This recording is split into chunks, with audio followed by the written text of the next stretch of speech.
Hi hello ನಮಸ್ತೆ welcome back to journey with Pavideep vlogs. So ಇವತ್ತಿನ ವಿಡಿಯೋದಲ್ಲಿ ನಾನು ನಿಮಗೆ ಎರಡು ವಿಷಯಗಳನ್ನ ವಿಡಿಯೋದಲ್ಲಿ ಶೇರ್ ಮಾಡ್ಕೊಳ್ತಾ ಇದ್ದೀನಿ. ಒಂದು, ಜಾತ್ರೆಗೆ ಹೋಗಿದ್ದೆ ನಮ್ಮ ಅತ್ತೆ ಅವರ ತವ್ರ ಮನೆಗೆ, ಅಲ್ಲಿದು. ಆ್ಯಂಡ್ ಇನ್ನೂ ಒಂದು ಫುಲ್ ವಿಡಿಯೋ ನೋಡಿದ್ರೆ ಗೊತ್ತಾಗುತ್ತೆ. ಆ್ಯಂಡ್ ನನಗಂತೂ ಸಿಕ್ಕಾಪಟ್ಟೆ ಖುಷಿಯಾಗಿರೋದು.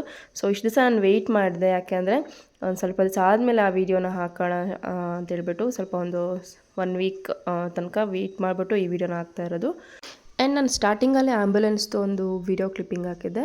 ಸೊ ಏನಂದರೆ, ಇವಾಗ ತುಂಬ ಜನ ರೋಡಲ್ಲಿ ಹೋಗ್ತಾ ಇರ್ಬೇಕಾದ್ರೆ ಆಂಬುಲೆನ್ಸ್ ಬರ್ತಿದೆ ಅಂತಂದರೆ ಅವ್ರು ಎಂಥ ಎಮರ್ಜೆನ್ಸಿಲಿದ್ರೂ ಕೂಡ ಜಾಗ ಮಾಡಿಕೊಡ್ತಾರೆ. ಯಾಕೆ ಅಂತಂದರೆ ಅದರಲ್ಲಿ ಯಾವ ಪೇಷಂಟ್ ಇದ್ದಾರೋ, ಎಷ್ಟು ಎಮರ್ಜೆನ್ಸಿ ಇದೆಯೋ ಏನೋ ಅಂತ.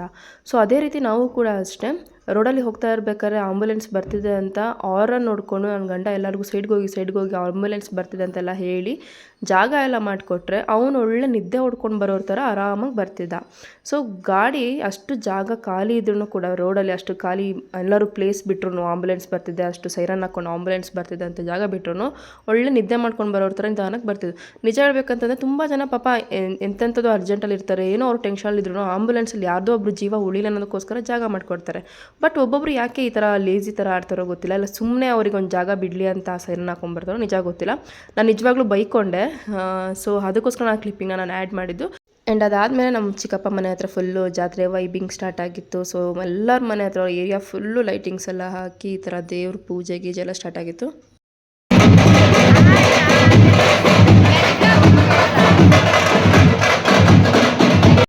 ಪ್ರತಿ ವರ್ಷವೂ ಶ್ರೀರಾಮನವಮಿ ದಿವಸ ಇಲ್ಲಿ ಜಾತ್ರೆ ಕಂಪಲ್ಸರಿ ಇರುತ್ತೆ. ಸೊ ನಾನು ಮದುವೆ ಆದಾಗಿಂದ ಬರ್ತಾನೆ ಇದ್ದೀನಿ. ಸೊ ರೋಡಲ್ಲಿ ನಾನು, ನನ್ನ ಸೊಸೆ, ನನ್ನ ಇಬ್ಬರು ಮೈದ್ನಂದ್ರು ಆ್ಯಂಡ್ ನನ್ನ ಹಸ್ಬೆಂಡ್ ಸೇರಿಕೊಂಡು ಹಾಗೆ ಮಾತಾಡ್ತಾ ಇದ್ವಿ. ಆ್ಯಂಡ್ ನನ್ನ ಸೊಸೆಗೆ ಅವ್ರು 3 ಜನ ಸೇರಿಕೊಂಡು ಏನೋ ಒಂದು ಸ್ವಲ್ಪ ತಲೆ ತಿಂತಾಯಿದ್ರು. ನಾನು ನನ್ನ ಸೊಸೆ ಬಂದುಬಿಟ್ಟು ಜಾತ್ರೆ ಸುತ್ತಿಸ್ರಿ ಅಂತ ಇವ್ರನ್ನ ಕರೆದ್ವಿ. ಆ್ಯಕ್ಚುಲಿ ನಮ್ಮನ್ನ ಫೋನ್ ಮಾಡಿ ಕರೆದಿದ್ದೆ ಇವರು, ಜಾತ್ರೆ ಸುತ್ತಿಸ್ತೀವಿ ಬನ್ನಿ ಅಂತ. ನೋಡಿದ್ರೆ ರೋಡಲ್ಲಿ ಇದ್ಕೊಂಡು ನಮಗೆ ತಲೆ ತಿಂತಾಯಿದ್ರು.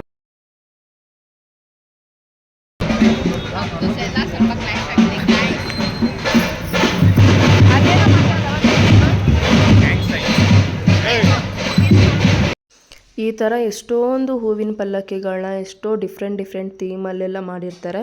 ಸೊ ಇದನ್ನ ನೋಡೋದೇ ಒಂಥರ ಚೆನ್ನಾಗಿರುತ್ತೆ. ಸೊ ನೈಟ್ ಯಾಕೋ ಏನೋ ಎಲ್ಲರಿಗೂ ಸ್ವಲ್ಪ ನಿದ್ದೆ ಬರ್ತಿತ್ತು, ಎಲ್ಲರೂ ಮಲ್ಕೊಳ್ತಾಯಿದ್ರು. ಸೊ ನಾವೂ ಹೋಗಿ ನಮ್ಮ ಅಕ್ಕ ಮನೆಯಲ್ಲಿ ಹೋಗಿ ಮಲ್ಕೊಂಡು ಮಾರ್ನಿಂಗ್ ಒಂದು 5 o'clock ಅಷ್ಟೊತ್ತಿಗೆ ಎದ್ದು ಬಂದ್ವಿ. ಬಟ್ ಅಷ್ಟೊತ್ತಿಗೆ ಆಲ್ರೆಡಿ ಕರಗ ಮುಗ್ದೋಗಿತ್ತು.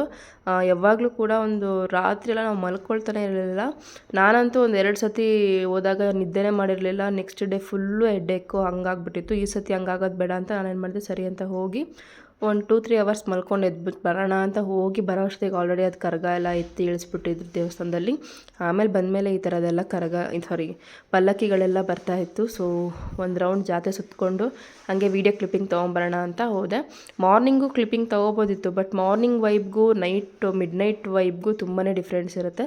ಇದು ಮೇ ಬಿ ಅರ್ಲಿ ಮಾರ್ನಿಂಗಲ್ಲಿ ನಾನು ಮಾಡ್ಕೊಂಡಿದ್ದು ವೀಡಿಯೋ ಅನಿಸುತ್ತೆ. ಪ್ರತಿಯೊಂದು ಪಲ್ಲಕ್ಕಿ ಹತ್ರನೂ ಹೋಗಿ ಹಣ್ಣು ಕಾಯಿ ಎಲ್ಲ ಮಾಡಿಸೋದು ಅದೆಲ್ಲ ಇರುತ್ತೆ. ಸೊ ನಾನು ನನ್ನ ಸೊಸೆ ಹೋಗ್ತಾ ಇದ್ವಿ. ನಾನು ಜಾಸ್ತಿ ಏನು ಕ್ಲಿಪ್ಪಿಂಗ್ಸ್ನ ತೊಗೊಂಡಿಲ್ಲ, ಎಷ್ಟು ಆಗುತ್ತೋ ಮ್ಯಾಕ್ಸಿಮಮ್ ಎಲ್ಲಿ ತೊಗೋಬೇಕು ಇಂಪಾರ್ಟೆಂಟ್ ಕ್ಲಿಪ್ಪಿಂಗ್ಸು ಅಷ್ಟು ಮಾತ್ರ ತೊಗೊಳ್ತಾ ಇದ್ದೆ. ಈಗ ನೀವೇನು ನೋಡ್ತಾ ಇದ್ರೆ ಫುಲ್ಲು ಹೂವಿನ ಅಲಂಕಾರದ ಪಲ್ಲಕ್ಕಿ. ಇದು ನಿಜ ಹೇಳ್ಬೇಕಂದ್ರೆ ಅಷ್ಟು ಕ್ರಿಯೇಟಿವ್ ಆಗಿ ಮಾಡ್ತಾರಲ್ವ. ಸೊ ಅವ್ರ ಮೈಂಡ್ ಕ್ರಿಯೇಟಿವಿಟಿಗೆ ಕೊಡಬೇಕು. ಆ್ಯಕ್ಚುಲಿ ಹೇಳ್ಬೇಕಂದ್ರೆ ಅಷ್ಟು ಚಿಕ್ಕ ಹೂಗಳನ್ನೆಲ್ಲ ಈ ಥರ ಕ್ರಿಯೇಟಿವ್ ಆಗಿ ಪಲ್ಲಕ್ಕಿ ಕ್ರಿಯೇಟ್ ಮಾಡ್ತಾರಲ್ವ, ಅದು ಒಬ್ಬೊಬ್ರಿಗೆ ಕಲೆ, ಅದೆಲ್ಲ ಫಸ್ಟಿಂದನೂ ಬಂದಿರುತ್ತೆ. ಇನ್ನು ಇದೇನೆ ಕರಗ ಹೊರುವಂಥ ದೇವಸ್ಥಾನ. ಸೊ ನಾವು ಹೋಗೋ ಅಷ್ಟೊತ್ತಿಗೆ ಆಲ್ರೆಡಿ ಕರಗ ಡ್ಯಾನ್ಸ್ ಎಲ್ಲ ಮಾಡಿ ಕರಗ ಇಳಿಸಿದ್ರು. ಸೊ ಟೆಂಪಲ್ ಹತ್ರ ಹೋಗಿ ಕರಗ ನೋಡ್ಕೊಂಡು ಕೈ ಮುಕ್ಕೊಂಡು ಬಂದ್ವಿ. ಸೊ ಡಿಫ್ರೆಂಟಾಗಿತ್ತು. ನಾನಂತೂ ಆಲ್ಮೋಸ್ಟ್ ವೀಡಿಯೋಗಿಂತ ಜಾಸ್ತಿ ಕಣ್ಣಲ್ಲೇ ನೋಡ್ಕೊಂಡು ಬರ್ತಾಯಿದ್ದೆ. ಆ್ಯಂಡ್ ಇದೂ ಅಷ್ಟೇ ಯಲ್ಲಮ್ಮ ದೇವ್ರದ್ದು ಸಖತ್ತಾಗಿ ಡೆಕೋರೇಷನ್ನು ಅದ್ರ ಜೊತೆಗೆ ಈ ಥರ ತಿರುಗಿಸೋದು ಅದೆಲ್ಲ ಮಾಡ್ತಾಯಿದ್ರು. ನಾನು ಲಾಸ್ಟ್ ಟೈಮ್ ಇದೆಲ್ಲ ನೋಡಿದ ಅಷ್ಟು ನೆನಪಿಲ್ಲ ನನಗೆ. ಆ್ಯಂಡ್ ಮಾರ್ನಿಂಗ್ ಆದಮೇಲೆ ನಾನು ಮತ್ತು ನನ್ನ ಸೊಸೆ ಸೇರಿಕೊಂಡು ಹಣ್ಣು ಕಾಯಿ ಕೊಡೋದಕ್ಕೆ ಎಲ್ಲ ಪಲ್ಲಕ್ಕಿ ಹತ್ರ ಹೋಗಿ ತೆಂಗಿನಕಾಯಿ ಓಡಿಸ್ಕೊಂಡು ಮಂಗಳಾರತಿ ಮಾಡಿಸ್ಕೊಂಡು ಬರ್ತಾಯಿದ್ವಿ. ಒಂದು ಕಡೆ ನಾನು ಮತ್ತು ನಮ್ಮ ಸೊಸೆ, ನಮ್ಮ ಚಿಕ್ಕಪ್ಪ ಮಗಳು ಸೊಸೆ ಎಲ್ಲ ಆಗಬೇಕು ಅವಳನಿಗೆ. ಸೊ ನಾವಿಬ್ಬರು ಒಂದು ಕಡೆ ಹೋಗ್ಬಿಟ್ಟು ಹಣ್ಣು ಕಾಯಿ ಮಾಡಿಸ್ಕೊಂಬರ್ತಾಯಿದ್ವಿ. ಇನ್ನೊಂದು ಕಡೆ ಇನ್ನೊಬ್ಳು ಚಿಕ್ಕಪ್ಪ ಮಗಳು, ಅವಳು ಇನ್ನೊಂದು ಕಡೆ ಹೋಗ್ಬಿಟ್ಟು ಹಣ್ಣು ಕಾಯಿ ಮಾಡಿಸ್ಕೊಂಬರ್ತಿದ್ಲು. ಅಂದರೆ ಆಲ್ಮೋಸ್ಟ್ ಎಷ್ಟಿರುತ್ತೆ ಅಷ್ಟು ಪಲ್ಲಕ್ಕಿಗಳನ್ನ ಕವರ್ ಮಾಡಬೇಕು ಅಂತ ಹೇಳ್ಬಿಟ್ಟು 2 ಸೈಡಿಂದ ಇಬ್ಬಿಬ್ಬರು ಆ ಕಡೆ ಈ ಕಡೆ ಹೋಗ್ತಾ ಇದ್ದಿದ್ದು. ಅದಾದಮೇಲೆ ನಮ್ಮ ಚಿಕ್ಕಪ್ಪ ಮನೆಗೆ ಹೋದಾಗ ಜಾತ್ರೆ, ನಾನ್ ವೆಜ್ ಊಟ ಅದೆಲ್ಲ ಇರುತ್ತೆ. ಸೊ ಅದ್ರ ಜೊತೆಗೆ ಹೆಣ್ಮಕ್ಳಿಗೆ ಅರಿಶಿನ ಕುಂಕುಮ ಆಮೇಲೆ ಬಳೆ ಹಾಕ್ಸೋದೆಲ್ಲ ಮಾಡ್ತಾರೆ. ಆ್ಯಂಡ್ ನಾನು ಅದೆಲ್ಲ ಬಳೆ ಗಿಳೆಲ್ಲ ಹಾಕ್ಸ್ಕೊಂಡ್ಬಂದಿದ್ದು ನೆಕ್ಸ್ಟ್ ಅವತ್ತಿನ ದಿವಸ ಮನೆಗೆ ಬಂದುಬಿಟ್ವಿ. ರೀಸನ್ನು ಮನೆಯಲ್ಲಿ ನಮ್ಮ ಮಾವ, ಅಜ್ಜಿ ಮತ್ತು ಸಿಂಬಾ ಎಲ್ಲ ಇರ್ತಾರೆ, ಅವರಿಗೆಲ್ಲ ಮತ್ತೆ ಅಡುಗೆ ಮಾಡಬೇಕಿತ್ತು. ಆ್ಯಂಡ್ ಅದರಲ್ಲೂ ನನಗೆ ಫುಲ್ ಹುಷಾರಿರಲಿಲ್ಲ. ಅಲ್ಲಿ ಜಾತ್ರೆ ಮುಗಿಸ್ಕೊಂಬಂದೆ, ಸಡನ್ನಾಗಿ ಏನಾಯ್ತು ಅಂತಲೇ ಗೊತ್ತಿಲ್ಲ. Full joint pain, body pain, vomiting, ಸುಸ್ತು. ಯಪ್ಪ ನನ್ನ ಕತೆ ಹೇಳೋಂಗೆ ಇಲ್ಲ. ನಾನು ನೆಕ್ಸ್ಟ್ ಡೇ ಜಾತ್ರೆಗೆ ಬರಲ್ಲ ಅಂದರೆ ಅವತ್ತು ನಾನ್ ವೆಜ್ ಇತ್ತು. ನನ್ನ ಹಸ್ಬೆಂಡ್ ಹತ್ರ ನಾನು ಬರಲ್ಲ, ನೀವು ಹೋಗಿ ಬನ್ನಿರಿ, ಇಲ್ಲ ಅಪ್ಪನ ಕರ್ಕೊಂಡೋದೆ, ನಮ್ಮ ಮಾವನ ಕರ್ಕೊಂಡು ಹೋಗ್ಬಿಟ್ಟು ಬನ್ನಿರಿ, ನಾನು ಮನೆಯಲ್ಲಿ ಇರ್ತೀನಿ ಅನ್ನೋ ಲೆವೆಲ್ಗೆ ಫುಲ್ ಹುಷಾರಿರಲಿಲ್ಲ ನೈಟು. ನನಗೆ ಏನು ಆಗ್ತಿದೆ ಅಂತಲೇ ಗೊತ್ತಾಗಿರಲಿಲ್ಲ. ಅಲ್ಲಿಂದ ಹೊರಟ ಮೇಲೆ ಬೈಕಲ್ಲಿ ಬರ್ತಾನೆ ನಾನು ಫುಲ್ಲು ಒಂಥರ ತಲೆ ತಿರುಗೋ ಥರ ಆಗ್ಬಿಟ್ಟು ಫುಲ್ ಇದಾಗ್ತಿತ್ತು. ನನ್ನ ಹಸ್ಬೆಂಡ್ ಮಲ್ಕೋಬೇಡ, ಎದ್ದೇಳು ಅಂತಿದ್ದಾರೆ. ಬಟ್ ನಂಗೆ ನಿದ್ದೆ ಬರ್ತಿರೋದಲ್ಲ, ನಂಗೆ ಬಾಡಿ ಏನೋ ಒಂಥರ ಹಿಡಿತಾ ಇದೆ, ಒಂಥರ ಆಗೋದಕ್ಕೆ ಸ್ಟಾರ್ಟ್ ಆಯಿತು. ಸೊ ದೆನ್ ನೆಕ್ಸ್ಟು ಹೆಂಗೋ ನಿದ್ದೆ ಕಂಟ್ರೋಲ್ ಮಾಡಿಕೊಂಡು ಮನೆಗೆ ಬಂದು ನಾನು ಮಲ್ಕೊಂಡೇ ಬಿಟ್ಟೆ. ನನ್ನ ಕೈಲಿ ಲಿಟ್ರಲಿ ಆಗ್ತಾನೆ ಇರಲಿಲ್ಲ. ನಮ್ಮ ಮಾವ ಬೇರೆ ದೃಷ್ಟಿಗಿಷ್ಟೇ ಆಗಿರ್ಬೇಕು, ದೃಷ್ಟಿ ತೆಗೆಸ್ಕೊಳಮ್ಮ ಅಂತ ಹೇಳ್ತಾಯಿದ್ರು. ಬಟ್ ನಂಗೆ ದೃಷ್ಟಿನೋ ಇನ್ನೊಂದು ಮತ್ತು ನಿಜವಾಗ್ಲೂ ಗೊತ್ತಿಲ್ಲ ಆ ಮೂಮೆಂಟಲ್ಲಿ ನಂಗೆ ಏನಾಯಿತು ಅವತ್ತು ನೈಟು ಅಂತಲೇ ನಂಗೆ ಗೊತ್ತಿಲ್ಲ ಆ್ಯಕ್ಚುಲಿ. ಅದಾದಮೇಲೆ ನೆಕ್ಸ್ಟ್ ಡೇ ಮಾರ್ನಿಂಗ್ ನಂಗೆ ನಿಜ ಹೋಗೋಕ್ಕೆ ಮನಸ್ಸೇ ಇರಲಿಲ್ಲ, ಯಾಕಂದ್ರೆ ನನ್ನ ಕೈಲಿ ಏನೋ ಒಂಥರ ಆಗ್ತಾಯಿತ್ತು. ದೆನ್ ನೆಕ್ಸ್ಟು ಹಸ್ಬೆಂಡ್ ಫೋರ್ಸ್ ಮಾಡ್ಕೊಂಡು ಕರ್ಕೊಂಡು ಹೋದರು. ಸೊ ಜಾತ್ರೆ ಮುಗಿದಿದ್ದು ನೆಕ್ಸ್ಟ್ ಡೇ ಬಂದುಬಿಟ್ಟು ಫಸ್ಟ್ ಡೇ ಪಲ್ಲಕ್ಕಿ ಅದೆಲ್ಲ ನೋಡ್ಕೊಂಡು ಹಣ್ಣು ಕಾಯಿ ಎಲ್ಲ ಮಾಡಿಸ್ಕೊಂಡು ಅದಾದಮೇಲೆ ನೆಕ್ಸ್ಟ್ ಡೇ ಬಂದುಬಿಟ್ಟು ನಾನ್ ವೆಜ್ ಇರುತ್ತೆ. ಸೊ ಅಲ್ಲಿ ಜಾತ್ರೆ ಇದ್ದಿದ್ದು Saturday first day, second day ಬಂದು ಫ್ರೈಡೇ ಫಸ್ಟ್ ಡೇ ಇದ್ದಿದ್ದು, ಸೆಕೆಂಡ್ ಡೇ ಬಂದು ಸ್ಯಾಟರ್ಡೆ ಇತ್ತು. ಸೊ ಸ್ಯಾಟರ್ಡೆ ಆಲ್ಮೋಸ್ಟ್ ಯಾರು ತಿನ್ನಲ್ಲ ಅಂತ ಸ್ಯಾಟರ್ಡೆ ಗ್ಯಾಪ್ ಕೊಟ್ಟು ಮತ್ತು ಸಂಡೇ ನಾನ್ ವೆಜ್ ಮಾಡಿಸಿದ್ದು. ಸೊ ಹೊರಗಡೆ ಯಾರಿಗೂ ಹೇಳಿರಲಿಲ್ಲ ಮಾಡೋದಕ್ಕೆ. ಸೊ ಮನೇಲಿದ್ದವರೇ ಎಲ್ಲರೂ ಮಾಡ್ತಾಯಿದ್ದು, ಎಲ್ಲರೂ ಅಂತಲ್ಲ, ನಮ್ಮ ಅತ್ತೆ ಮತ್ತು ನಮ್ಮ ಅತ್ತೆಯ ತಂಗಿ ಗಂಡ ಅವರು ನಮ್ಮ ಮಾವ. ಸೊ ಅವರೆಲ್ಲ ಸೇರಿಕೊಂಡು ಕುಕ್ಕಿಂಗ್ ಮಾಡ್ತಾಯಿದ್ರು. ನಾವು ಅಲ್ಲಿ ಇಲ್ಲಿ ಚಿಕ್ಕ ಪುಟ್ಟದ್ದೇನಿರುತ್ತೆ ಅದನ್ನೇನಾದ್ರು ಮಾಡಿಕೊಡೋದು, ಕಟ್ ಮಾಡಿಕೊಡೋದು, ನೀರು ಪಾತ್ರೆ ತೊಳೆದುಕೊಡೋದು, ಚಿಕ್ಕ ಪುಟ್ಟ ಈ ಥರದ್ದು ಹೆಲ್ಪ್ ಮಾಡ್ತಾಯಿದ್ವಿ. ಆ್ಯಂಡ್ ನಾನ್ ವೆಜ್ ಫುಲ್ ಇತ್ತು, ಅಂದರೆ ಚಿಕನ್ನು ಮಟನ್ನು ಮರಿ ಹೊಡೆದಿದ್ರು ಒಂದು. ಅದಾದಮೇಲೆ ಫಿಶ್ ಫ್ರೈ, ಆಮೇಲೆ ಕಬಾಬು, ಬಿರಿಯಾನಿ, ಬೋಟಿ ಫ್ರೈ, ಬೋಟಿ ಸಾರು, ಏನೇನೆಲ್ಲ ಡಿಫ್ರೆಂಟ್ ಆಗಿತ್ತು. ಬಟ್ ಹೇಳ್ಬೇಕಾದ್ರೆಲ್ಲ ಆಹಾ ಅಂತ ಅನಿಸುತ್ತೆ. ಬಟ್ ತಿನ್ನಬೇಕಾದ್ರೆ ಅದು ಊಟ ಸೇರಲ್ಲ ಅಷ್ಟೊಂದು, ಯಾಕೆಂದರೆ ನಾವಾಗೆ ಕಣ್ಮುಂದೆ ನೋಡಿರ್ತೀವಿ ಮಾಡಬೇಕಾದ್ರೆ ಎಲ್ಲ. ಆ್ಯಂಡ್ ಆ ಬಿಸಿಲಲ್ಲಿ ಲಿಟ್ರಲಿ ನಾನ್ ವೆಜ್ ಬಿಸಿಲಲ್ಲೆಲ್ಲ ತಿನ್ನೋದಕ್ಕೆ ಆಗೋದೇ ಇಲ್ಲ. ನಾವು ಪರ್ಫೆಕ್ಟ್ ಆಗಿದ್ರು, ನಾವು ಮುಂದೆ ಇರೋರು ಪರ್ಫೆಕ್ಟ್ ಆಗಿ ಸಾಚಾ ಥರ ಈ ಥರ ಇಲ್ಲ. ಸೊ ಅದಕ್ಕೆ ಅಲ್ಲಿ ನಮ್ಮ ದೊಡ್ಡ ಚಿಕ್ಕಪ್ಪ ಮನೆಯಲ್ಲಿ ಎಲ್ಲ ಪೂಜೆ ಊಟ ಎಲ್ಲ ಆಯಿತು. ಈಗ ನಮ್ಮ ಚಿಕ್ಕಪ್ಪ ಮನೆಗೆ ಅಂದರೆ ನನ್ನ ಸೊಸೆ ಮನೆಗೆ ಅರಿಶಿನ ಕುಂಕುಮ ತೊಗೊಳ್ಬೇಕು. ಚಿಕ್ಕಪ್ಪ ಸೆಂಟ್ರಲ್ಲಿ ಇದು ಚಿಕ್ಕಪ್ಪ ಇದ್ದಾರೆ, ಇನ್ನೊಬ್ರು ಲಾಸ್ಟ್ ಇದ್ದಾರೆ, ಅವ್ರ ಮನೆಗೆ ಇವಾಗೇನು ಸದ್ಯಕ್ಕೆ ಹೋಗೋದಿಲ್ಲ.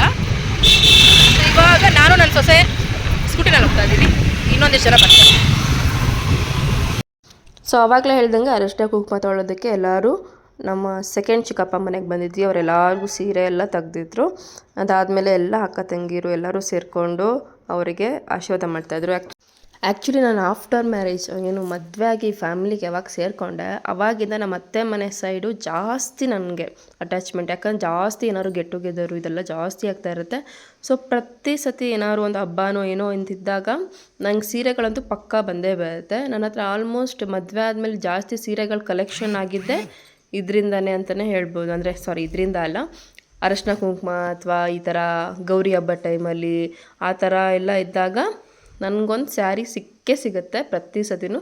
ನಮ್ಮ ಮದುವೆಯಾಗಿ ಬಂದಾಗಿಂದನೂ ಕೂಡ ಅಷ್ಟೇ ನಾನು ಯೋಚನೆ ಮಾಡ್ತಾನೇ ಇದ್ದೀನಿ, ನಾನು ದುಡ್ಡು ಕೊಟ್ಟು ತೊಗೊಳೋದಕ್ಕಿಂತ ಅರಿಶಿನ ಕುಂಕುಮಕ್ಕೆ ಎಷ್ಟೊಂದು ಸೀರೆ ಬಂದಿದೆ ಅಂತ. ಸೊ ಅದೂ ಒಂಥರ ಖುಷಿ ಅಲ್ವಾ. ಸೊ ನನಗೆ ಈ ಥರದ್ದೆಲ್ಲ ಇಷ್ಟನೂ ಕೂಡ. ಅದಾದಮೇಲೆ ಎಲ್ಲರೂ ಕೂಡ ನಮ್ಮ ಚಿಕ್ಕಪ್ಪ ಚಿಕ್ಕಮ್ಮಂಗೆ ಆಶೀರ್ವಾದ ಮಾಡಿದರು. ಅದಾದಮೇಲೆ ನೆಕ್ಸ್ಟು ನನ್ನ ಸೊಸೆ ಎಲ್ಲರ ಕಾಲಿಗೂ ಬಿದ್ದು ಆಶೀರ್ವಾದ ತೊಗೋತಾ ಇದ್ಲು. ಅವ್ರವ್ರಿಗೇನು ಒಪಿನಿಯನ್ ಇದೆ, ಎಲ್ಲರೂ ಅವ್ರವ್ರ ಒಪಿನಿಯನ್ನ ಹೇಳ್ತಾಯಿದ್ರು. ಕೆಲವರು ಎಜುಕೇಷನ್ ಬಗ್ಗೆ ಹೇಳ್ತಾಯಿದ್ರು, ಇನ್ನು ಕೆಲವರು ಹಿಂಗಿರಬೇಕು ಹಂಗಿರಬೇಕು ಅಂತ ಬ್ಲೆಸ್ಸಿಂಗ್ ಮಾಡ್ತಾಯಿದ್ರು. ನನಗೆ ಅವಳು ವೀಡಿಯೋ ಮಾಡು ಅಂತ ಇದ್ಲು. ಸೊ ಓಕೆ ಅಂತ ವೀಡಿಯೋ ಮಾಡ್ತಿದ್ದೆ. ಆ್ಯಂಡ್ ಲಾಸ್ಟಿಗೆ ಇದೊಂದು ನನ್ನ ಕಂಟೆಂಟ್ ಇರಲಿ ವೀಡಿಯೋದಲ್ಲಿ ಅಂತ ಹೇಳ್ಬಿಟ್ಟು ಇದನ್ನು ನಾನು ಯೂಟ್ಯೂಬ್ಗೋಸ್ಕರ ಮಾಡ್ತಾಯಿದ್ರೆ ಫೈನಲಿ ಅವಳು ನನ್ನ ಕಾಲಿಗೂ ಬೀಳಕ್ಕೆ ಬಂದು ಎಲ್ಲರೂ ಸೇರಿ ನನ್ನ ಕಾಲಿಗೂ ಬೀಳಿಸಿದ್ರು. ನನಗೆ ಮುಂದೆ ಬಾಯಿ ಬಿಟ್ಟು ಏನು ಹೇಳಬೇಕು ಅದೆಲ್ಲ ನಂಗೆ ಗೊತ್ತಿಲ್ಲ. ಸೊ ಮನಸ್ಸಿಂದ ಏನು ಒಳ್ಳೆಯದನ್ನು ಬಯಸಬೇಕೋ ಅದನ್ನು ಮಾತ್ರ ಬಯಸೋದಕ್ಕೆ ಸಾಧ್ಯ ಅಲ್ವಾ. ಸೊ ಹಾಗಾಗಿ ನಾನು ಎಲ್ಲರ ಮುಂದೆ ಹಿಂಗೆ ಇರೋ ಹಂಗೆ ಇರೋ ಅಂತೇನೂ ಹೇಳಿಲ್ಲ, ಮನಸ್ಸಲ್ಲೇ ಬೇಡ್ಕೊಂಡು ಬ್ಲೆಸ್ಸಿಂಗ್ ಮಾಡಿದೆ. ಅಲ್ಲಿಗೆ ಜಾತ್ರೆದೇನಿತ್ತು ಅದೆಷ್ಟು ಮುಗೀತು. ಸೊ ನೆಕ್ಸ್ಟ್ ನಾನು ಇನ್ನೊಂದೇನೋ ವಿಷಯ ಅಂತಂದಲ್ಲ ಇದೇನೆ. ಸೊ ಇವಳ ಹೆಸರು ಬಂದುಬಿಟ್ಟು ಸ್ವೀಟಿ, ಇವಾಗ 5 ಮರಿಯ ತಾಯಿ. ಸೊ ಇದಕ್ಕೂ ನನ್ನ ವೀಡಿಯೋಗೂ ಏನು ಕನೆಕ್ಷನ್ ಅಪ್ಪ ಅಂತಂದರೆ, ಈಗ ನಾರ್ಮಲಾಗಿ ಮನುಷ್ಯರ ಜೀವನದಲ್ಲಿ ಹೇಗೆ ಮದುವೆ ಮಕ್ಕಳು ಈ ಥರ ಏನು ನಡೆಯುತ್ತೆ ಅದೇ ರೀತಿ ಪೆಟ್ಸ್ಗೂ ಕೂಡ ಇರುತ್ತೆ. ಆ್ಯಂಡ್ ಆದಮೇಲೆ ಅದಕ್ಕೂ ನಾಯಿ ಮರಿಗಳು ಹುಟ್ಟೋದು ಇದೆಲ್ಲ ಇರುತ್ತೆ ಅಲ್ವಾ. ಸೊ ಇದು ಸ್ವೀಟ್ ಅನ್ನೋದು ಬಂದುಬಿಟ್ಟು ನಮ್ಮ ಪಕ್ಕದ ಮನೇಲಿದ್ದು. ಸೊ ಆ್ಯಂಡ್ ದೆನ್ ನೆಕ್ಸ್ಟು ನಮ್ಮ ಮನೆ ಸಿಂಬಾಗೂ ಅವ್ರಿಗೂ ಒಂದು ರಿಲೇಷನ್ಶಿಪ್ ಬಿಲ್ಡ್ ಮಾಡಿಸ್ಬಿಟ್ಟು ಈಗ ಅದಕ್ಕೆ ಮರಿಗಳಾಗಿದೆ. ಸೊ ಇಷ್ಟು 5. ಫಸ್ಟು ಸ್ಕ್ಯಾನಿಂಗ್ ಎಲ್ಲ ಮಾಡಿಸ್ದಾಗ 3 ಇದೆ ಅಂತ ಹೇಳಿದರು. ಬಟ್ ಅದಾದಮೇಲೆ 5. ನೆಕ್ಸ್ಟ್ ಮಂತ್ ಆ್ಯಕ್ಚುಲಿ ಇದರಲ್ಲಿ ಒಂದು ಮರಿ ನಮ್ಮ ಮನೆಗೆ ಬರುತ್ತೆ. ಆ್ಯಕ್ಚುಲಿ ಸಂಬಂಧದಲ್ಲಿ ಹೇಳಬೇಕು ಅಂತಂದರೆ ಸಿಂಬಾಗೆ ನಾವು ಮಗ ಅಂತ ಅನ್ನೋದ್ರಿಂದ ನಮಗೆ ಹೆಂಗೆ ಖುಷಿ ಅಂತಂದರೆ ನಮಗೆ ಮೊಮ್ಮಕ್ಕಳು ಬಂದುಬಿಟ್ರು, ನಮ್ಮ ಅಜ್ಜಿ ತಾತ ಆಗ್ಬಿಟ್ಟಿದ್ದೀವಿ ಅಂತ ನಾನು ನನ್ನ ಗಂಡ ಫನ್ ಮಾಡ್ಕೊಂಡಿದ್ವಿ. ಆ್ಯಂಡ್ ಇದನ್ನು ತುಂಬ ಕೇರಾಗಿ ನೋಡಿಕೊಂಡು ಪಾಪ ಚೆನ್ನಾಗಿ ಅವರೇ ಡೆಲಿವರಿ ಎಲ್ಲ ಮಾಡಿ ತುಂಬ ಚೆನ್ನಾಗಿ ನೋಡಿಕೊಂಡ್ರು. ಆ್ಯಂಡ್ ಅವಳು ಕೂಡ ಸ್ವೀಟಿ ಕೂಡ ತುಂಬಾ ಡಲ್ ಆಗಿಬಿಟ್ಟಿದ್ಲು, ಯಾಕಂದರೆ ಫಸ್ಟ್ ಟೈಮ್ ಈ ಥರ ಎಲ್ಲ ಡೆಲಿವರಿ ಎಲ್ಲ ಅಲ್ವಾ. ಸೊ ಅವಳಿಗೂ ಫಸ್ಟ್ ಎಕ್ಸ್ಪೀರಿಯೆನ್ಸು, ಅವಳಿಗೂ ಒಂದು ನರ್ವಸ್ ಫೀಲು, ಅವಳಿಗೊಂದು ಭಯ, ಇದೆಲ್ಲ ಏನಪ್ಪ ಆಗ್ತಿದೆ ಅನ್ನೋದೊಂದಿರುತ್ತೆ. ಹಾಯ್ ಹಲೋ ನಮಸ್ತೆ. ಸೊ ನಾನಿವತ್ತು ಮಸ್ಟ್ ಆ್ಯಂಡ್ ಶುಡ್ ಈ ವಿಡಿಯೋ ಮಾಡಲೇಬೇಕು. ಬಿಕಾಸ್ ನಾನು ಮತ್ತು ನನ್ನ ಗಂಡ ನನ್ನ ಮಗನ ಕರ್ಕೊಂಡು ನಮ್ಮ ಮೊಮ್ಮಕ್ಕಳನ್ನ ನೋಡೋಕೆ ಹೋಗ್ತಾ ಇದ್ದೀವಿ. ಆ್ಯಕ್ಚುಲಿ ಸಿಂಬಾಗೆ ಆ್ಯಂಡ್ ನಮ್ಮ ಪಕ್ಕದ ಮನೆ ಬಿಲ್ಡಿಂಗಲ್ಲಿರುವಂಥ ಒಂದು ಶಿಡ್ಜು ಪಪ್ಪಿ ಸ್ವೀಟಿ ಅಂತ ಅವಳ ಹೆಸರು, ಅವರಿಬ್ಬರಿಗೆ ಮದುವೆ ಮಾಡ್ತಿದ್ವಿ ಲಾಸ್ಟ್ ಟೈಮ್. ಸೊ ಇವಾಗ ಬೇಬಿ ಹಾಕಿದೆ, ಅಂದರೆ 5 ಬೇಬಿ ಹಾಕಿದೆ, 3 ಫೀಮೇಲು 2 ಮೇಲು. ಸೊ ಅವ್ರು ಫೋನ್ ಮಾಡಿದರು, ನೈಟ್ ಈ ಥರ ಡೆಲಿವರಿ ಆಯಿತು ಅಂತ ವಿಡಿಯೋ ಎಲ್ಲ ಶೇರ್ ಮಾಡಿದರು. ಆ್ಯಕ್ಚುಲಿ ಅವ್ರಿಗೆ ಪಾಪ ಏನೂ ಗೊತ್ತಾಗಲ್ಲ, ಅವ್ನಿಗೆ ಮಕ್ಕಳು ಮರಿ ಅಂತೆಲ್ಲ. ಬಟ್ ನಮಗೆ ಎಕ್ಸೈಟ್ಮೆಂಟ್ ಜಾಸ್ತಿ ಆಗೋಗ್ಬಿಟ್ಟಿದೆ, ಅಯ್ಯೋ ಆಗ್ಬಿಡ್ತಾ ಅಂತ. ಸೊ ಇಲ್ಲ ನಮ್ಮ ಪಕ್ಕದ ಬಿಲ್ಡಿಂಗಲ್ಲೇ ಇರೋದು. ಸೊ ಇವಾಗ ಕಾಲ್ ಮಾಡಿ ಹೇಳಿದರು ನೈಟ್ ಹಿಂಗೆ ಆಯಿತು ಡೆಲಿವರಿ ಅಂತ. ಇನ್ ಡೀಟೇಲಾಗಿ ವಿಡಿಯೋ ಕೂಡ ಕಳಿಸಿದ್ದಾರೆ, ಅವ್ರು ಎಷ್ಟು ಮರಿ ಆಯಿತು, ಹೆಂಗೆ ಡೆಲಿವರಿ ಮಾಡಿಸಿದ್ರು ಪ್ರತಿಯೊಂದು ಕಳಿಸಿದ್ದಾರೆ. ಇನ್ನೇನು ಇಲ್ಲದೆ ಕಾಂಪೌಂಡ್ ಕರ್ಕೊಂಡು ಹೋಗಬೇಕು, ಪಲ್ಟಿ ಹೊಡೆದ್ರೆ ಅಷ್ಟೇ ನಾನೀಗ. ಅಮ್ಮ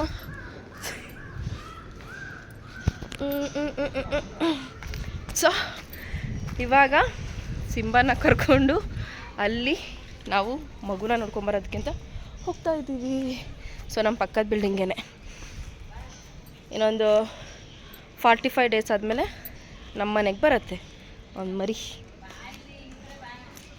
ಯಾವಾಗಲೂ ವಿಂಡೋದಲ್ಲಿ ನೋಡ್ಕೊಂಡು ಮಾತಾಡ್ತಿದ್ರು ಸಿಂಬಾ ಮತ್ತು ಅವರು.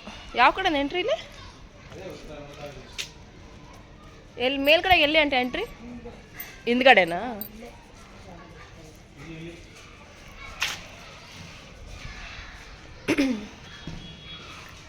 ಸೊ ಮರಿನ ನೋಡ್ಕೊಂಬರೋಣ ಅಂತ ಹೋಗ್ತಾ ಇದ್ದೀವಿ. ಅಯ್ಯಪ್ಪ, ಈಗಿಂದಲೇ ನನ್ನ ಗಂಡ ಹೇಳ್ತಾ ಇದ್ದಾರೆ, ನೀನು ಸಿಂಬಾನ ಇಷ್ಟು ಇದು ಮಾಡಿ ಸಾಕ್ತೀಯಲ್ಲ, ನಾನು ಇನ್ನು ಬರಲಿ ನನ್ನ ಮಗಳ ಥರ ನಾನು ನೋಡ್ಕೊತೀನಿ, ಹಂಗೆ ನೋಡ್ಕೊತೀನಿ ಹಿಂಗೆ ನೋಡ್ಕೊತೀನಿ ಅಂತ. ನೋಡ ಈಗಲೇ ಬಿಲ್ಡಪ್ ಸ್ಟಾರ್ಟ್ ಆಗಿಬಿಟ್ಟಿದೆ. ಸೊ ನೋಡೋಣ. ಅವರು ಒಂದಿಷ್ಟು ವಿಡಿಯೋ ಹಾಕಿದ್ದಾರೆ. ನನ್ನ ಮಗ ನೋಡಿ ಓಡ್ತವನಲ್ಲ ಇವನು.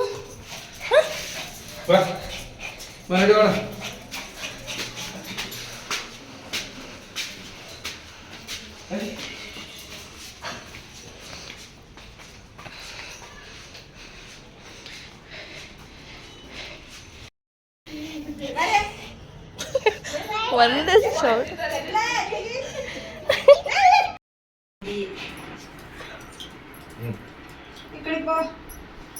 ಸ್ಟಾರ್ಟಿಂಗಲ್ಲಿ ಸಿಂಬನ್ ಕರ್ಕೊಂಡೋದ ತಕ್ಷಣ ಹಂಗೆ ಓಡ್ಕೊಂಬಂದ್ಬಿಟ್ಲು ಅವಳು ಮಕ್ಕಳನ್ನೆಲ್ಲ ಬಿಟ್ಬಿಟ್ಟು. ದೆನ್ ನೆಕ್ಸ್ಟ್ ಅವಳಿಗೆ ಮತ್ತೆ ಅನ್ನಿಸ್ತು ಅವ್ಳ ಮಕ್ಕಳೆಲ್ಲ ಇದ್ದಾರಲ್ಲ ಅಂತ. ಮತ್ತೆ ಏನು ಮಾಡಿಬಿಟ್ಲು, ಸಿಂಬಂಗೆ ಹೊಡಿಯೋಕ್ಕೆ, ಬೈಯೋದಕ್ಕೆ, ಗುರ್ರ ಅನ್ನೋದಕ್ಕೆ, ತಳ್ಳೋದಕ್ಕೆ ಸ್ಟಾರ್ಟ್ ಮಾಡಿದ್ಲು. ಬಿಕಾಸ್ ಅದು ಒಂದಿರತ್ತಲ್ಲ ಪೊಸೆಸಿವ್ನೆಸ್. ಬೇರೆ ಆ್ಯಕ್ಚುಲಿ ಮನುಷ್ಯರಿಗೆ ಹೆಂಗೆ ನಮ್ಮ ಮಕ್ಕಳು ಅನ್ನೋದೊಂದು ಪೊಸೆಸಿವ್ನೆಸ್ ಇರುತ್ತೆ. ಆ್ಯಕ್ಚುಲಿ ಎಲ್ಲರಿಗೂ ಇರಲ್ಲ, ಕೆಲವೊಬ್ರಿಗೆ ಮಾತ್ರ ಇರುತ್ತೆ. ಯಾಕಂದರೆ ಎಷ್ಟೋ ಜನ ಮಕ್ಕಳು ಹುಟ್ಟಿದ ಮೇಲೆ ಎಲ್ಲೋ ತೊಟ್ಟಿನಲ್ಲೋ ಎಲ್ಲೋ ಒಂದು ಗಿಡದ ಸಂದಿನಲ್ಲೋ, ಆ್ಯಂಡ್ ಎಷ್ಟೋ ಜನ ಮಕ್ಕಳು ಇದ್ದಾಗಲೇ ಬಿಟ್ಬಿಟ್ಟು ಓಡೋಗುವಂಥವ್ರು ನಾಚಿಕೆ ಗೆಟ್ಟವರು ಇರ್ತಾರೆ.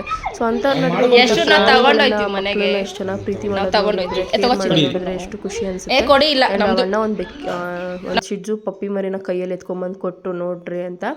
ಸೊ ಅದಾದಮೇಲೆ ಅವಳಿಗಂತೂ ಸಿಕ್ಕಾಪಟ್ಟೆ ಪೊಸೆಸಿವ್ನೆಸ್, ನನ್ನ ಮಗುನೇನು ಎತ್ಕೊಂಡು ಹೋಗ್ಬಿಡ್ತಾರೋ ಅಂತ. ಸೀರಿಯಸ್ಲಿ ಹೇಳ್ಬೇಕಂತಂದರೆ ಪ್ರಾಣಿಗಳೇ ಗುಣದಲ್ಲಿ ಮೇಲೋ ಅಂತಾರಲ್ಲ, ಅದು ನಿಜವಾಗ್ಲೂ ನಿಜ ಹೌದು. ಈಗ ಎಷ್ಟೋ ಜನ ನೀವು ನೋಡ್ತಾ ಇರ್ಬೋದು ಸೋಷಿಯಲ್ ಮೀಡಿಯಾದಲ್ಲಿ ಎಲ್ಲ, ಅಕ್ಕಪಕ್ಕದಲ್ಲೇ ನೋಡ್ತಾ ಇರ್ಬೋದು, ಮಕ್ಕಳನ್ನ ಗಂಡನ ಬಿಟ್ಬಿಟ್ಟು ಸೀದಾ ಓಡೋಗೋದು. ಆಮೇಲೆ ಮಕ್ಳಿಗೊಂದು ತಾಯಿ ಆಗಿದ್ರು ಕರೆಕ್ಟಾಗಿರೋ ತಾಯಿಗಳಾಗಿರಲ್ಲ. ಸೊ ಇಂಥದ್ದೆಲ್ಲ ನೋಡಿದಾಗ ಇಂಥ ಪ್ರಾಣಿಗಳೇ ಪರವಾಗಿಲ್ಲ ಅಂತ ಅನಿಸುತ್ತೆ. ಒಬ್ಬರು ಮುಟ್ಟಕ್ಕೆ ಬಿಡಲ್ಲ. ಆ್ಯಕ್ಚುಲಿ ಆ ಅಣ್ಣ ಅವಳನ್ನ ಚಿಕ್ಕ ಮಗು ಥರ ನೋಡ್ಕೋತಾರೆ. ಬಟ್ ಅವಳು ಆ ಮರಿ ಅನ್ನೋ ವಿಷಯ ಬಂದಾಗ ಇವಾಗ ಮರಿ ಹಾಕಿರೋದ್ರಿಂದ ಇವ್ರನ್ನ ಹತ್ರ ಹೋಗೋಕ್ಕೆ ಬಿಟ್ಟಿಲ್ಲ ಅವಳು. ಇವಾಗ ಇನ್ನೂ ಮರಿ ಹಾಕಿರೋದು ನಿನ್ನೆ ನೈಟ್ ಅಷ್ಟೇ ಅಲ್ವಾ. ಇವನು ನೋಡಿದ ತಕ್ಷಣ ಎಕ್ಸೈಟ್ಮೆಂಟಲ್ಲಿ ಓಡಿ ಬಂದು. ಬಟ್ ಮರಿ ಹಾಕಿರೋದು ಅದೊಂದು ಪೊಸೆಸಿವ್ನೆಸ್ ಇರುತ್ತಲ್ಲ, ಅದಕ್ಕೆ ಬೈದು ಕಳಿಸಿದ್ಲು.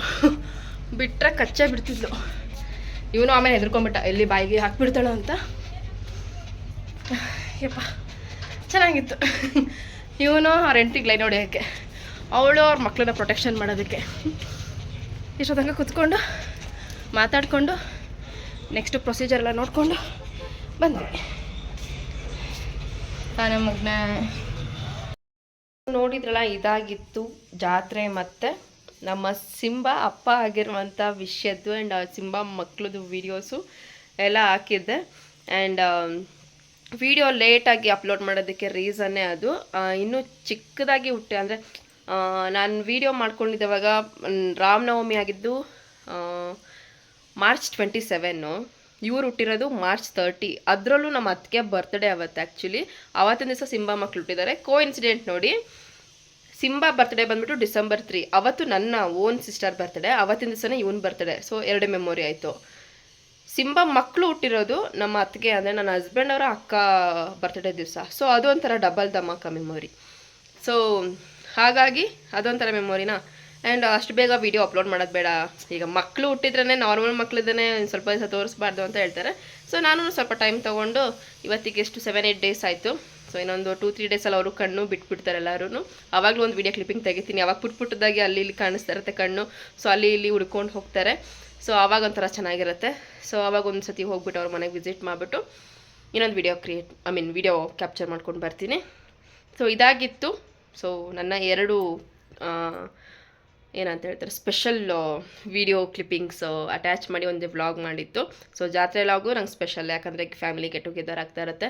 ಆ್ಯಂಡ್ ಈ ಥರ ಸಿಂಬಾಗೆ ಈ ಥರ ಮಕ್ಕಳು ಹುಟ್ಟಿರೋದು ಅದು ಕೂಡ ಸ್ಪೆಷಲ್. ಅನ್ಕೋಬೋದಾ ನಾಯಿದು ಆಗ್ತಾ, ನಾಯಿ ಅಲ್ಲ ಅವನು, ನನ್ನ ಮಗ ಅವನು. ಸೊ ಯಾರು ನಾಯಿ ಅಂತ ಕರೆದ್ರು ನಾನು ಹೇಳೋದು ಅವನ ಹೆಸರು ಸಿಂಬಾ ಅಂತಲೇ ಹೇಳೋದು. ಬಿಕಾಸ್ ಮನಸ್ಸಿಂದ ನಾವು ಅವನ್ನ ಸಾಕ್ತಾ ಇರೋದು, ನಮ್ಮ ಜೊತೆಲಿರೋದು ಎಲ್ಲದೂ.